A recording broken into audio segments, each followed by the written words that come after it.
તો આદિવાસી સમાજના લોકો પર અભદ્ર ટિપ્પણી કરનાર યુવક સામે કાર્યવાહી કરવાની માંગ કરાઈ છે। સોશિયલ મીડિયામાં આઈડી બનાવીને આદિવાસી સમાજની બહેન દીકરીઓ પર અભદ્ર ટિપ્પણી કરનાર લોકો સામે કાર્યવાહી માટે માંગ કરાઈ છે।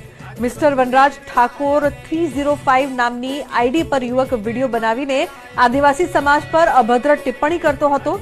સમસ્ત આદિવાસી સમાજ પરિવાર દ્વારા કડકમાં કડક સજા અને એટ્રોસિટી દાખલ કરવાની માંગ કરવામાં આવી છે। યુવક કચ્છના રાપર તાલુકાનો હોવાનું સામે આવ્યું છે। આદિવાસી સમાજને ટાંકીને આરકે ઠાકોર નામની ઇન્સ્ટાગ્રામ આઈડી પર આદિવાસી સમાજને મા બેનની અભદ્ર ગાળીઓ અને ટીકા ટિપ્પણી કરવામાં આવી છે। તેથી આ જે આરકે ઠાકોર અને વનરાજ ઠાકોર નામની જે ઇન્સ્ટાગ્રામ આઈડી છે તેના વિડીયો સમગ્ર ઇન્સ્ટાગ્રામ અને સોશિયલ મીડિયા પર ફરી રહ્યા છે અને આ બે વ્યક્તિઓએ સમાજનું અપમાન કર્યું હોવાના કારણે તાત્કાલિક ધોરણે આ લોકોને કડકમાં કડક કાર્યવાહી કરવામાં આવે એવી પ્રશાસનને રજૂઆત કરી છે।